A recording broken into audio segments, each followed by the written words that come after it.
Hey guys, welcome to Amity Tracks, and welcome to the third video, the final video in this U2 series. The first video we did was just sort of diving into the group themselves and addressed, a question that's really fascinated me since the beginning, which is why so many people hate U2, and it's a visceral hate, and I had hoped, but beyond my hopes was the amount of comments we got. A great discussion in the comments. Probably got more comments on that video than any video I can remember doing. And it's just people feel very strongly either defending or attacking U2, which is what I had hoped. But I think it's an interesting phenomenon. And so we can sort of dove into that in the first video. The second video, the previous video we did was a studio album rankings. So if you're into the album rankings, go watch that if you haven't already. But spoiler alert, my number one in that ranking was 1987's The Joshua Tree. And so the video was long enough, so I wanted to save. There's kind of a deep dive into the Joshua Tree, in its own video. So here we are. So let's talk Joshua Tree. Like I said, released in 1987. In one sense, it's kind of hard to quantify these things. I'm trying to make a video sort of explaining the greatness of Joshua Tree as I see it, and part of it is it's just the right time, the right place. 1987. I would have been probably late middle school, I hadn't quite started high school yet, and that sort of that general area, right, in most of our lives is when that music really hits us in a different way than in the rest of our lives. The age we are, or I am now, I don't know how old you guys are, we still love music, hopefully still discovering some new music. I actually just discovered yesterday this record that I picked up total on a whim for $5 that I'm just flipping over. I'm probably gonna do a whole video anyway. Got nothing to do with YouTube. So yes, I'm still discovering stuff that's knocking me out. But you know what I mean. From that time period, stuff that you love. It's there's a nostalgia to it, of course, but it hits you in this very special emotional place, I think. And so Joshua Tree is slotted in there. This is when I got into it, and I was so into it. So I think that's part of it. But at that age, we're so susceptible, I think, emotionally to this music. But I'm going to try to, I guess, discuss Joshua Tree in as objective terms as I can. So first of all, I think it is one of the best produced records I've ever heard. I love the production on Joshua Tree. I think it's cinematic. It sounds so spacious. Those the way Edge, especially on the guitar, sort of just builds these soundscapes. It's just phenomenal to me. So obviously the production team of Brian Eno and Daniel Lanois are back. They had first started working with U2 on the previous record, Unforgettable Fire, and they're back. Although, from my understanding and kind of reading and research, Daniel or Brian Eno sort of, took a step back a bit, and it's really kind of Daniel Lanois' show as far as production goes. And it definitely sounds like a Daniel Lanois record in some ways, production wise. But every instrument comes through beautifully. I just think it's beautifully produced. I've often said I think the side one, the first side of Joshua Tree, is a perfect side. I can't. That'll be something interesting in the discussion. I can't think of any side of a record that is better paced. It's just perfection. You got the three big singles up front, 1, 2, 3, like 1, 2, 3 punch. Where the Streets Have No Name, I still haven't found what I'm looking for, and then With or Without You. Each single I think is iconic. Each single is very distinct. They're not very repetitive as far and With or Without You especially. It's kind of a fascinating structure, really. We kind of overlook the unusual structure of With or Without You and how it's really a continual build. I think we overlook that because it's such a song we've all heard 1,000 times, so we're used to it. But really think about how kind of strangely constructed that song is. It is wonderful. It's fantastic. But then well, and I think Where the Streets Have No Name, I think is the greatest opener. Let's talk about that in the comments too.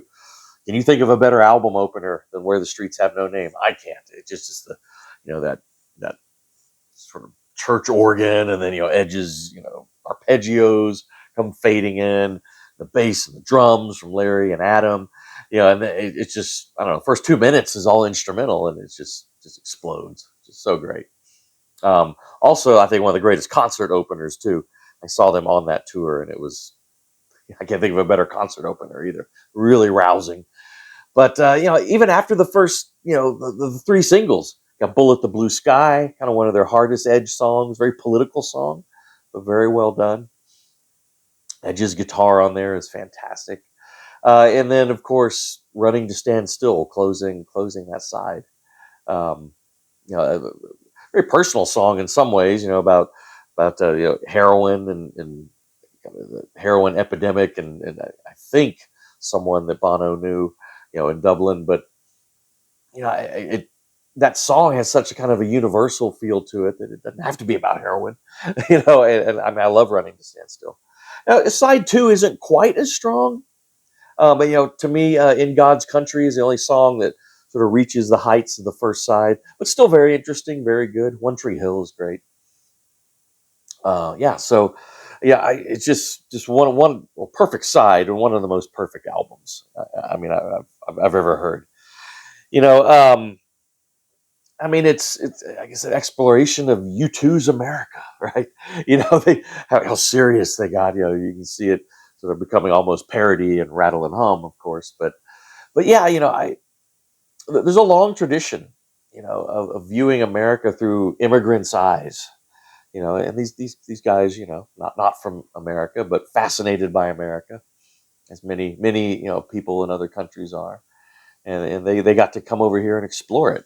I mean, through touring on the road, and just fascinated with a lot of kind of iconography of America, and that really comes through too. Kind of like de Tocqueville, that sometimes it takes a foreigner coming here to really kind of see who we are, even better than we can see ourselves sometimes. And yeah, and like I said, cinematic in scope. Also, of course, it being U2, very spiritual questing as well. I still haven't found what I'm looking for. Of course, is the is key to that, and the whole desert metaphor. In fact, I was reading this record was. I think initially the title was going to be the Desert Album or something, which kind of makes sense. This whole, the hardness, but also sort of a survival, instinct, and I think that was key.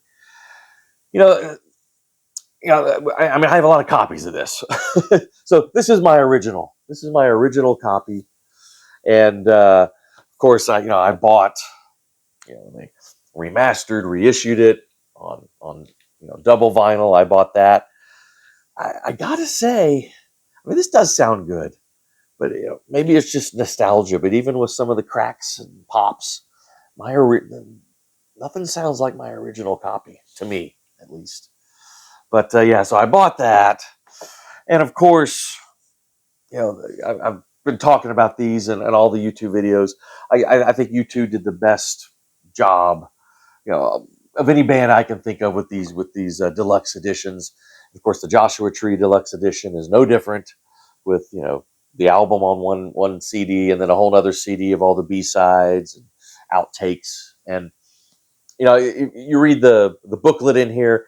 Edge writes one of the essays in there, and he says, by far, like, no question, Joshua Tree had the best batch of B-sides.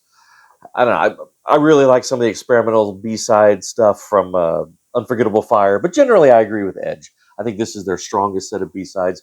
I mean, so good that, I mean, Joshua Tree could have been a killer double album. I mean, there was enough great stuff here on these B-sides. And in fact, there's a couple of tunes on the second side, maybe Mothers of the Disappeared, Exit, Trip Through Your Wires. If I were reconstructing the perfect Joshua Tree, I maybe would take those three off and, I don't know, put Walk to the Water, Silver and Gold, Sweetest Thing, Those B-sides are as well, I think even better than some of those songs on the second side of the record. Luminous Times, God, it's so good. It's just killer B-sides. So yeah, of course I have this. Then they made me buy it again, or another reissue, because this has a live disc of Madison Square Garden show from 1987 on that Joshua Tree tour. So I had to buy that. Then I had to buy the Super Duper Duper Deluxe set, which is basically these two discs again, plus a DVD of Live in Paris from that same tour.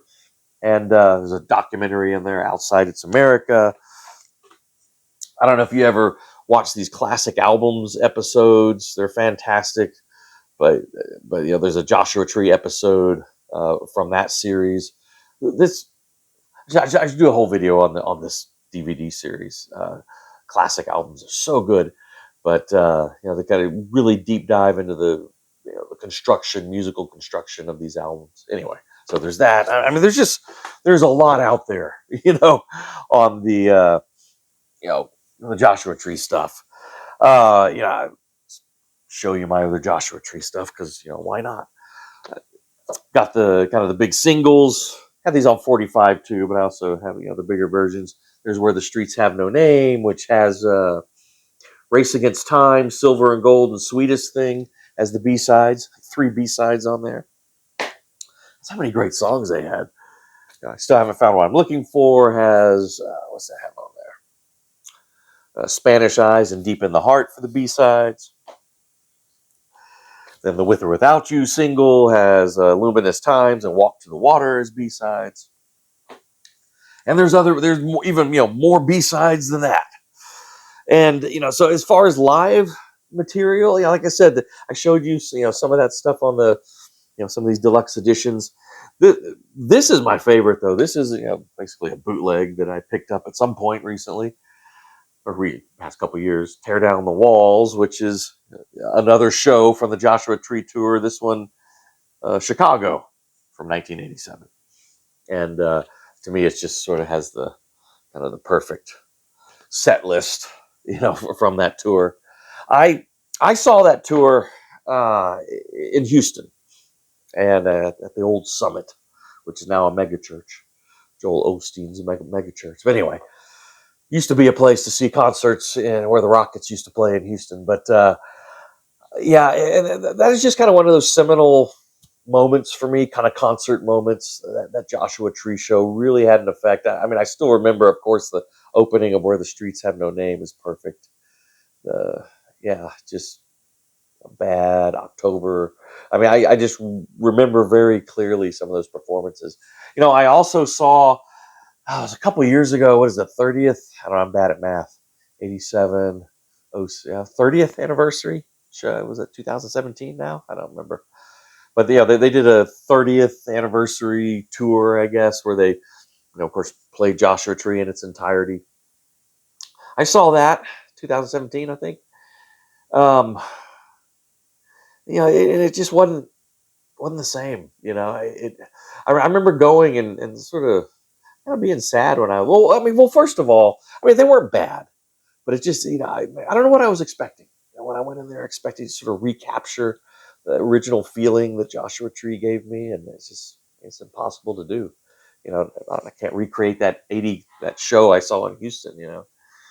And the venue was bad. It was in Dallas. It was at Jerry World, right? Where the Cowboys play. Horrible sound in that place. And I don't, they went through and played the album, and then kind of filled out the set with some greatest hits and some of the new songs that were going to be on the Experience albums. I don't know. I think it would have been cool if they'd done a really deep dive in the Joshua Tree, play the album, but then played a lot of these B-sides. It's just like, really, anyway, I thought that was kind of a lost opportunity. But yeah, it is what it is.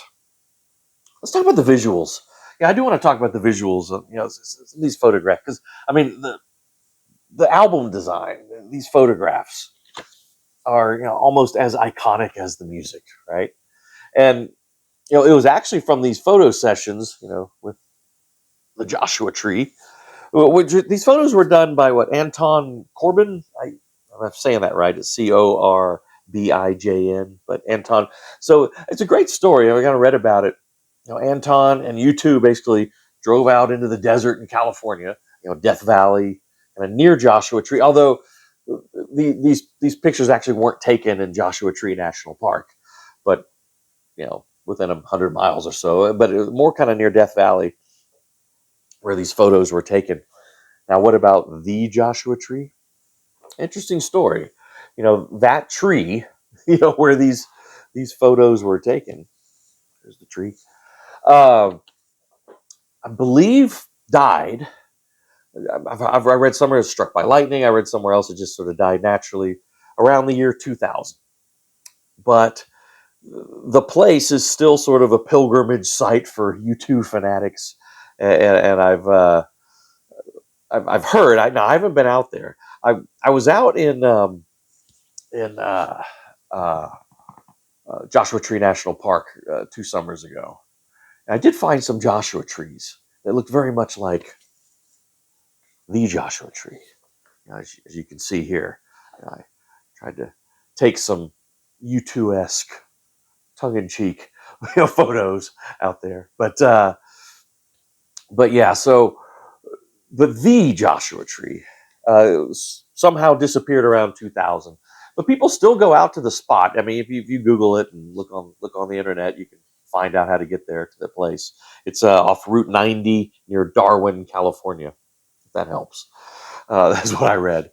But the people kind of leave stuff out there or where that tree was, and I believe there's a plaque out there that says you have found what you're looking for. So that's kind of cool.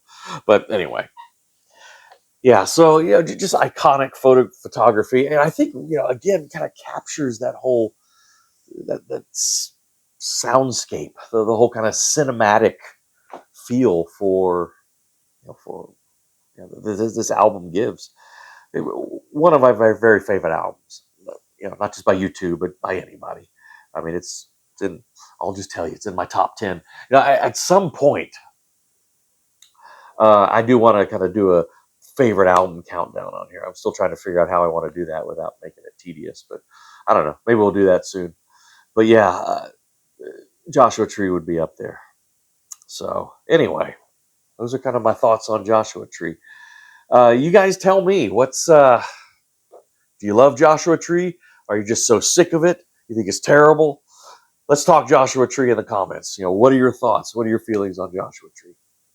Well, thanks for watching these U2 videos.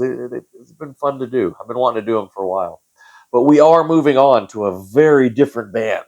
My next ranking is very different. So we're moving on from U2 next time. Some of you guys might be thankful. Who knows? But yeah, so we'll see what the future brings. Well, all right, guys. Appreciate for watching. Thanks for watching Amity Tracks, and we'll see you next time.